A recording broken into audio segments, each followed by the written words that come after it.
Kasih-Mu sungguh nyata di dalam hidupku, yang telah Kau nyatakan melalui kebaikan-Mu. Karya-Mu sungguh besar di dalam hidupku. Kau telah korbankan hidupmu untuk selamatkanku. Darah-Mu Yesus sucikanku. Darah-Mu Yesus sembuhkanku. Darah-Mu Yesus tercurah bagiku. Keselamatan ku terima dari-Mu.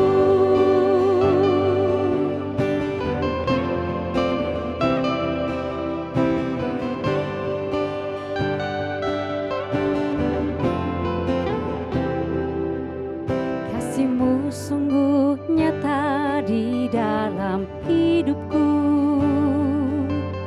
yang telah Kau nyatakan melalui kebaikan-Mu. Karya-Mu sungguh besar di dalam hidupku. Kau telah korbankan hidupmu untuk selamatkanku. Darah-Mu Yesus sucikanku. Darah-Mu Yesus sembuhkanku. Darah-Mu Yesus tercurah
Selamat pagi, saudara sekalian.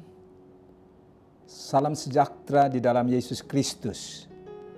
Pagi ini kita mau mendengar firman Allah.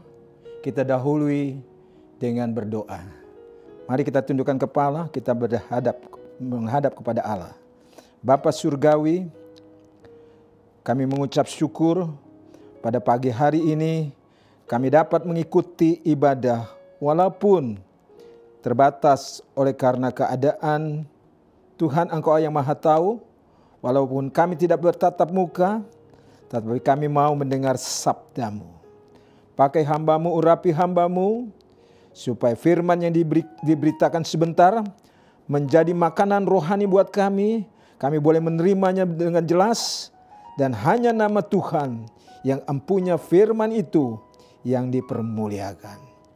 Di dalam nama Tuhan Yesus Kristus, semua berkata amin.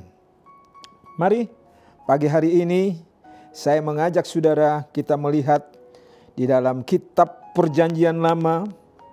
Beberapa hari yang lalu kita sudah dengar dalam rangka memperingati mulai dari kematian Tuhan Yesus, kemudian kebangkitannya, Paskah, dan sekarang kita akan melihat di dalam Perjanjian Lama dalam buku Mika.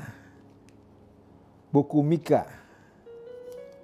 Saya baca saja pasal 7 ayat 14 sampai yang ke-20, ayat 20.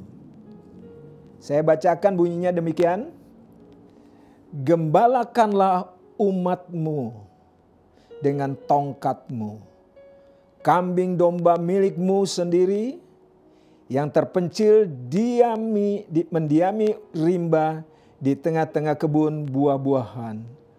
Biarlah mereka makan rumput di Basan dan di Gilead, seperti pada zaman dahulu kala. Ayat 15, seperti pada waktu engkau keluar dari Mesir, perlihatkanlah kepada kami keajaiban-keajaiban. Biarlah bangsa-bangsa melihatnya dan merasa malu atas segala keperkasaan mereka.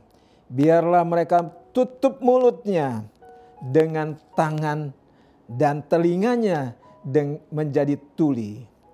17, biarlah mereka menjilat debu seperti ular, seperti binatang menjalar di bumi. Biarlah mereka keluar dengan gemetar dari kubunya dan datang kepada Tuhan Allah kami dengan gemetar, dengan takut kepadanya. Siapakah Allah seperti engkau yang mengampuni dosa? Dan siapa yang memaafkan pelanggaran dari sisa-sisa miliknya sendiri, yang tidak bertahan dalam murkanya untuk seterusnya, melainkan berkenan kepada kasih setia. Biarlah ia kembali menyayangi kita, menghapuskan kesalahan-kesalahan kita, dan melemparkan segala dosa kita ke dalam tubir-tubir laut. Ayat yang terakhir 20, kiranya engkau menunjukkan setiamu kepada Yakub dan kasihmu kepada Abraham, seperti yang telah kau janjikan dengan bersumpah kepada nenek moyang kami sejak zaman purba kala. Sampai di sini pembacaan kita. Dan kita akan melihat kitab Mika. Hari ini saya bagi menjadi 3 bagian, ya. Tentu fatsalnya berbeda. Ada yang dari pasal 5, ada yang dari pasal 4, dan kemudian yang ketiga saya ambil dari pasal yang ke-7. Ya. Temanya atau judulnya, pandanglah juru selamatmu, penebusmu. Arti kata Mika adalah, kalau kita baca dari ayat 18 tadi yang pasal 7 yang kita baca bersama, siapakah Allah seperti engkau Itu arti kata Mika. Arti nama Mika. Siapakah Allah seperti engkau? Saya ingat satu pujian, ada yang berkata, Allah mana seperti Allahku? Tuhan mana seperti Tuhanku? Inilah yang saya mau singgung pada hari ini. Rupanya Allah kita dengan Allah bangsa-bangsa lain itu berbeda. Mika artinya siapakah Allah seperti engkau? Siapakah Tuhan seperti engkau? Kemudian pada ayat 18 dari Fatsal 7 tadi dikatakan yang mengampuni dosa. Tidak ada Allah lain daripada Allah bangsa Israel. Hanya Allah bangsa Israel itulah yang berkata dia mengampuni dosa umatnya. Kita bersyukur. Kita menjadi Israel milik Allah. Bukan Israel bangsa yang dari keturunan kita bangsa Indonesia. Tapi kita mempunyai gelar Israel milik Allah. Saudara nanti bisa dapatkan di dalam Galatia Fatsal yang saya tidak bisa baca, nanti lain kali saya bacakan di dalam Galatia. Kita adalah orang Israel milik Allah. Puji Tuhan. Saya mulai saja dengan hal yang pertama. Saya ambil dari Mika Fatsal yang ke-5 ayat yang ke-1. Fatsal 5 ayat yang ke-1. Dia hadir menubuatkan tentang kelahirannya. Saya baca. Tetapi engkau hai Betlehem Efrata, hai yang terkecil di antara kaum-kaum Yehuda, daripadamu akan bangkit bagiku seorang yang akan memerintah Israel. Permulaannya sudah sejak purbakala, sejak dahulu kala. Sebab itu ia akan membiarkan mereka sampai waktu perempuan itu akan melahirkan, telah melahirkan, lalu selebihnya dari saudara-saudaranya akan kembali kepada orang Israel. Saya sampaikan saja di sini. Jadi di sini berarti dia hadir dalam nubuatan kelahirannya. Tentu di sini adalah berbicara tentang kelahiran Yesus. Ya. Berita kelahiran Yesus sudah dinubuatkan oleh Nabi Mika. Ya. Dikatakan di sini, ya, sebab ia akan membiarkan mereka sampai waktu perempuan itu akan melahirkan, telah melahirkan, lalu selebihnya dari saudara-saudaranya akan kembali kepada Israel. Jadi dengan kata lain, yang dilahirkan oleh perempuan di sini dikatakan adalah dari bangsa Israel. Ya. Kita bersyukur Yesus yang kita sembah, yang kita agungkan, menjadi juru selamat kita. Tadi saya sudah bacakan ayatnya. Siapakah Allah yang seperti engkau, yang mau mengampuni dosa manusia? Saudaraku, kita tahu bahwa peristiwa salib itu bukan sekedar terjadi untuk Yesus, tapi memang sudah direncanakan oleh Allah. Setiap peristiwa yang terjadi dalam Yesus Kristus itu sudah dinubuatkan semuanya oleh Allah. Kalau berbicara tentang kelahiran, kita ingat ya, itu peristiwa yang biasa setiap tahun kita rayakan pada perayaan Natal. Tetapi Yesus Kristus itu pribadi yang bukan hanya ada sejak dilahirkan di Bethlehem.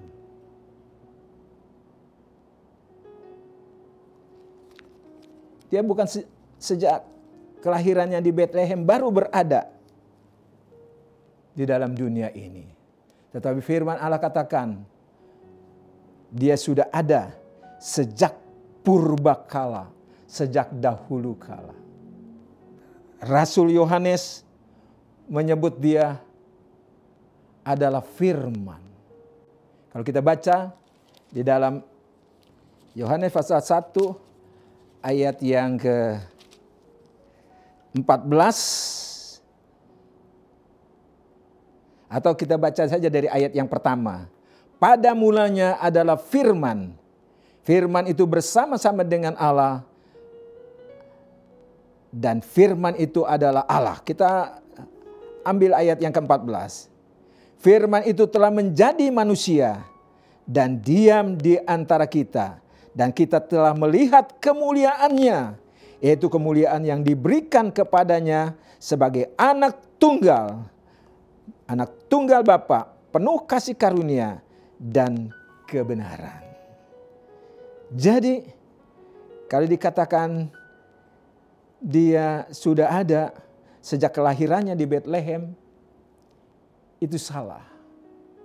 Yang benar adalah dia sudah ada dari permulaan zaman.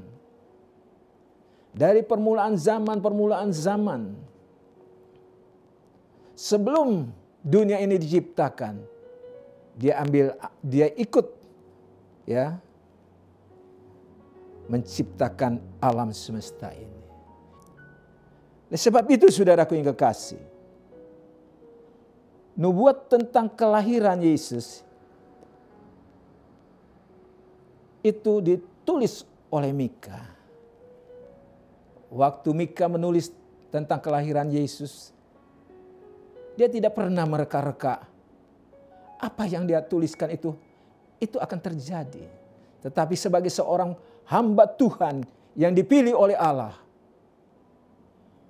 dia harus menulis tentang apa yang dia nubuatkan, apa yang dia katakan itu. Sehingga kita boleh berkata bahwa Yesus itu bukan selayaknya, bukan manusia. Tetapi dia menjadi manusia, firman yang menjadi manusia. Dengan satu tugas untuk mengadakan penebusan dosa-dosa umatnya. Siapa yang percaya kepadanya tidak binasa, melainkan beroleh kehidupan yang kekal. Yesus katakan kepada seorang guru agama Yahudi, barang siapa yang percaya kepadanya tidak binasa, melainkan memperoleh kehidupan yang kekal. Kita bersyukur berita tentang kelahiran Yesus ini dibuatkan bukan hanya kelahiran, tetapi dia juga menjadi raja. Ya, raja. Bukan hanya untuk bangsa Yahudi saja, tetapi juga menjadi raja bagi bangsa-bangsa yang lain. Untuk seluruh umat manusia, bangsa-bangsa di dunia ini. Kalau kita baca di dalam Yohanes pasal yang 18, mulai ayat 33 sampai 38b. Ya. Ayat 33. Maka kembalilah Pilatus ke dalam gedung pengadilan, lalu memanggil Yesus dan bertanya kepadanya, "Engkau inikah raja orang Yahudi?" Jawab Yesus, "Apakah engkau katakan hal itu dari hatimu sendiri? Atau adakah orang lain yang mengatakannya kepadamu tentang aku?" Kata Pilatus, ayat yang ke-35, "Apakah aku seorang Yahudi? Bangsamu sendiri dan imam-imam kepala yang telah menyerahkan engkau kepadaku. Apakah yang telah engkau perbuat?" Jawab Yesus, kerajaanku bukan dari dunia ini. Jika kerajaanku dari dunia ini, pasti hamba-hambaku akan melawan, supaya aku jangan diserahkan kepada orang Yahudi. Akan tetapi kerajaanku bukan dari sini. Maka kata Pilatus kepadanya, jadi engkau adalah raja? Jawab Yesus, engkau mengatakan bahwa aku adalah raja. Untuk itulah aku lahir, dengan kata lain aku datang, dan untuk itulah aku datang ke dalam dunia ini, supaya aku memberi kesaksian tentang kebenaran. Dan setiap orang yang berasal dari kebenaran mendengarkan suaraku. Ayat yang ke-38b, kemudian berkata, sesudah mengatakan demikian, keluarlah Pilatus. Saya ulangi lagi, sesudah mengatakan demikian, keluarlah Pilatus lagi, mendapatkan orang-orang Yahudi dan berkata kepada mereka, aku tidak mendapati kesalahan apapun padanya. Ayat ini penting untuk kita tahu, bahwa kalau Yesus ditangkap, diadili, kemudian dijatuhi hukuman mati, bukan karena pribadi Yesus yang bersalah, tapi itu adalah kehendak Allah supaya dia mati di atas kayu salib untuk penebusan dosa umat manusia yang percaya kepadanya. Di dalam kitab Ibrani pasal yang ke-9 ayat yang ke-22, tanpa penumpahan darah tidak ada pengampunan dosa. Sekali lagi, di dalam Ibrani pasal yang ke-11 ayat yang ke-9, tanpa penumpahan darah tidak ada pengampunan dosa. Puji Tuhan. Jadi Yesus adalah raja untuk segala bangsa. Pada waktu itu orang Yahudi protes. Jangan tulis itu raja Yahudi. Tapi tulis dia mengatakan raja Yahudi. Padahal sebelumnya terjadi perdebatan. Jangan, itu dihapuskan saja. Kalau tidak disebutkan raja Yahudi, raja untuk orang Yahudi tetap bisa juga untuk segala bangsa. Tapi katakan Yesus mengatakan. Jadi ada perdebatan begitu. Ada yang mengatakan dia adalah raja orang Yahudi. Tapi Pilatus ambil keputusan, apa yang sudah aku tuliskan itu tidak akan diperbaiki. Akhirnya dia dituliskan. Jadi berarti dia ada raja untuk segala bangsa. Kota kelahirannya diberitakan oleh Mika ya dengan akurat. Tidak dikatakan bahwa lahir di Samaria atau lahir di Galilea atau lahir di Yahuda, tapi dengan akurat. Artinya dengan betul-betul. Tidak ada salah sedikit pun juga. Dia katakan lahir di Betlehem. Jadi letak kelahirannya tepat seperti apa yang ditulis oleh Mika. Ya. Dia lahir di Betlehem. Ya. Kota yang kecil. Ya. Bicara tentang kecil, artinya dia datang ke dalam dunia bukan seperti seorang raja. Karena memang dia bukan raja untuk di dunia ini. Tadi kita sudah bisa baca. Kerajaanku dikatakan oleh Yesus bukan dari dunia ini. Kerajaan biasanya mempunyai pemeluk atau bangsanya dan juga mempunyai daerahnya. Yesus juga menjadi raja. Tapi kerajaannya bukan di dunia ini. Kerajaannya ada di dalam hati orang-orang percaya. Bukan hanya bangsa Israel saja yang percaya kepada Yesus, tetapi semua bangsa di dunia ini percaya kepada Yesus. Dan kalau kita percaya kepada Dia, kepada Yesus, kita akan memperoleh kehidupan yang kekal. Itulah berita keselamatan yang disampaikan yang ditulis oleh Mika. Kemudian Mika juga mengatakan seorang yang telah ada sejak purbakala. Jadi kehadiran Yesus lebih tua dari Adam dan Hawa. Kita tahu bahwa Adam dan Hawa dijadikan oleh Allah, bukan dilahirkan. Ada manusia yang lahir itu, yang tidak dilahirkan itu hanya 2. Kita ini yang lainnya semuanya dilahirkan. Hanya Adam dan Hawa. Kita ini semua dilahirkan. Ya. Adam dan Hawa itu tidak dilahirkan. Dia dijadikan.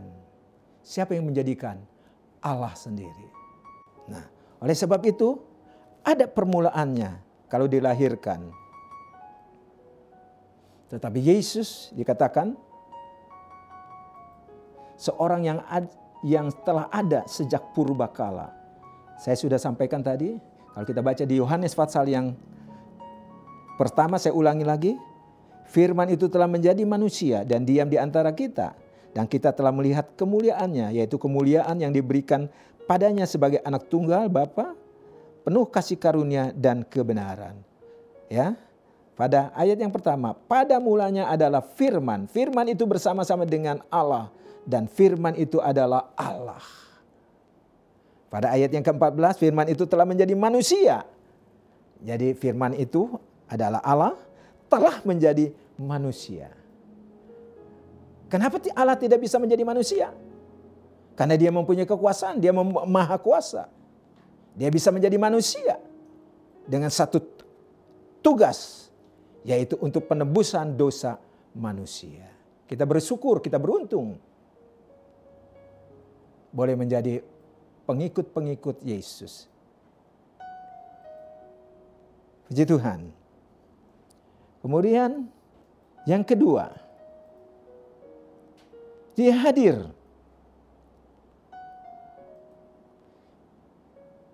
dalam janji penyelamatan.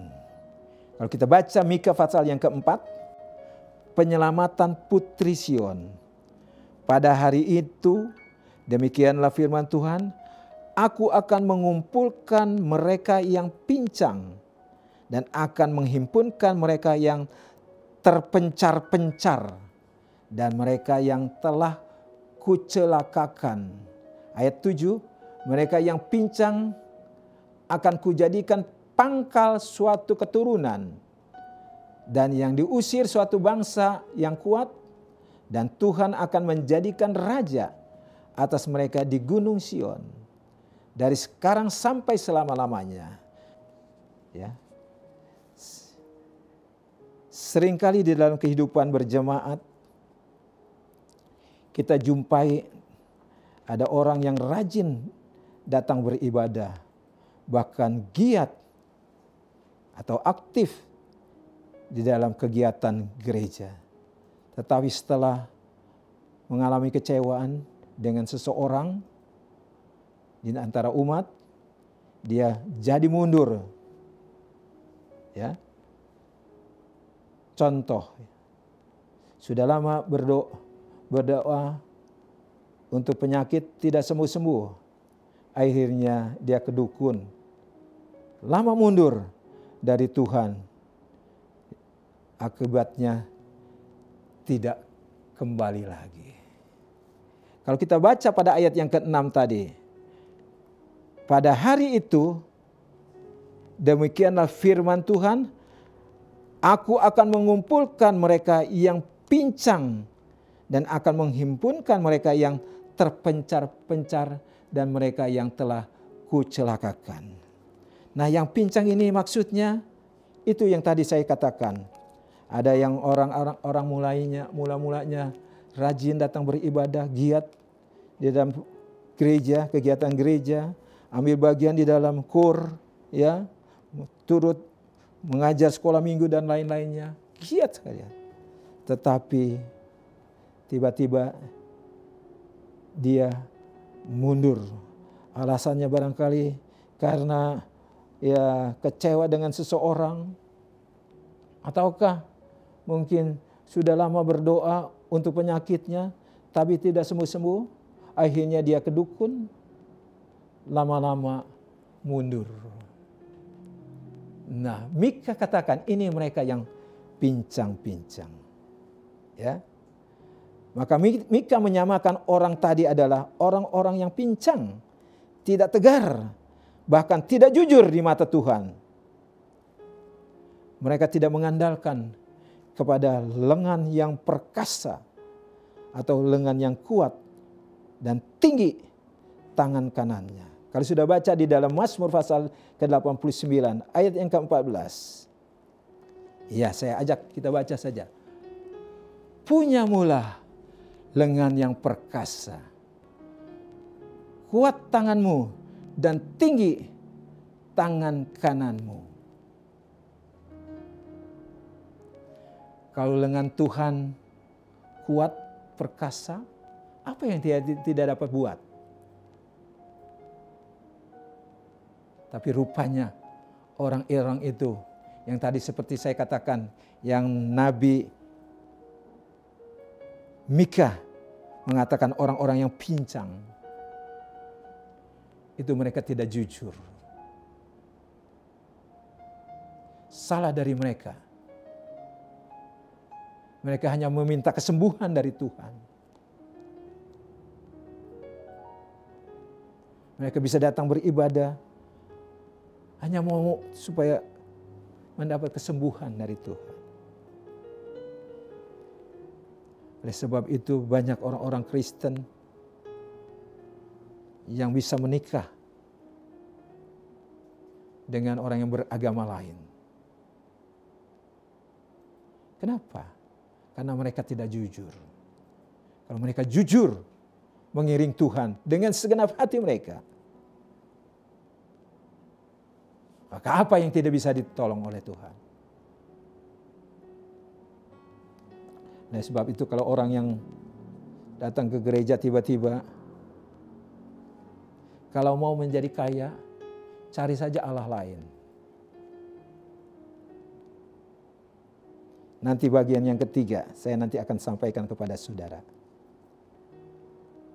Jadi sekali lagi, orang-orang yang tadinya aktif di gereja, kemudian mundur oleh karena ada satu masalah dengan saudara sesama seiman. Nah, itu adalah orang-orang yang tinggalkan Tuhan karena dia tidak berharap. Dia tidak mengandalkan. Imannya tidak kepada Tuhan. Imannya, ya, kalau besarnya sebiji sesawi saja bisa berkata gunung, pindah-pindah gunung. Firman Allah katakan. Tapi imannya tidak tulen, tidak asli. Ada yang barangkali mau mencari pasangan. Karena sudah lama di gereja-gereja gak ada yang mulai tanya-tanya. Akhirnya dia mulai mundur. Kadang-kadang masalah itulah yang menjadi sebab dia mundur tinggalkan Tuhan. Tapi buat kita tidak mau. Karena Allah kita tidak ada yang sama dengan dia. Tidak ada Allah yang sama yang bisa mengampuni dosa-dosa kita. Hanya Allah orang Israel. Bagian yang ketiga, ini dia. Dialah Allah yang tidak tertandingi. Mika pasal yang ke-7. Kita baca di dalam Mika pasal yang ke-7. Ini yang terakhir, yang ketiga. Mika pasal 7. Kita baca ayat yang ke-18. Siapakah Allah seperti engkau yang mengampuni dosa dan yang memaafkan pelanggaran dari sisa-sisa miliknya sendiri yang tidak tertahan dalam murkanya untuk seterusnya, melainkan berkenan kepada kasih setia. Jadi siapakah Allah seperti engkau? Mika menubuatkan itu. Siapakah Allah yang seperti engkau? Dia mendapat wahyu. Kemudian dia tulis. Jadi dengan kata lain, Allah yang Mika nubuatkan itu adalah Allah yang tidak tertandingi. Mika menyadari arti namanya sendiri. Siapakah Allah seperti engkau yang mengampuni dosa? Mika juga telah menelaah Allah bangsa-bangsa yang lain di sekitarnya. Seperti bangsa Amori, bangsa Amalek, bangsa Filistin, dan lain-lainnya. Tidak ada Allah seperti Allah Israel. Allah yang maha kuasa.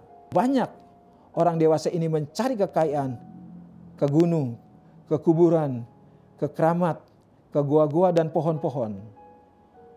Mika tidak menulis Allah yang seperti itu. Di sana tidak ada Allah. Engkau yang mencelikkan mata orang buta dan sebagainya. Karena jika Allah itu dituliskan, maka pasti bangsa kafir akan membusungkan dada.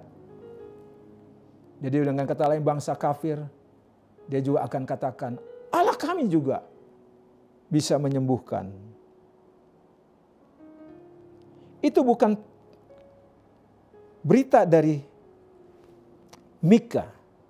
Dia hanya menyampaikan berita, Allah siapa yang sama seperti Allah kita, yang mengampuni, yang memaafkan dosa-dosa kita. Sekarang mata yang tadinya buta tidak bisa melihat, sekarang sudah bisa diperbaiki oleh. Dulu barangkali banyak orang tua yang tidak kenal katarak. Tapi dengan kemajuan zaman, firman Allah juga berkata dalam kitab Daniel, pengetahuan akan bertambah-tambah.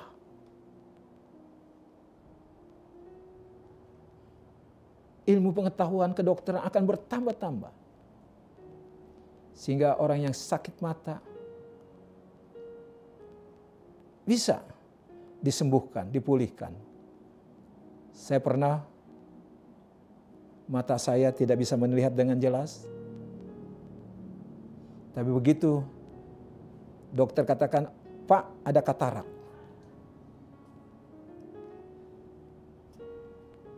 Kalau begitu, diangkat saja. Ya, baik. Langsung diangkat. Kembali lagi. Mata saya dapat melihat dengan cerang. Jelas. Kalau kita mempunyai Allah hanya seperti Mika katakan, hanya Allah untuk menyembuhkan saja. Bangsa-bangsa yang lain juga mampu. Apalagi dengan kemajuan zaman ini. Kanker saja yang sangat menakutkan itu sekarang tidak lagi menakutkan. Apa lagi sih?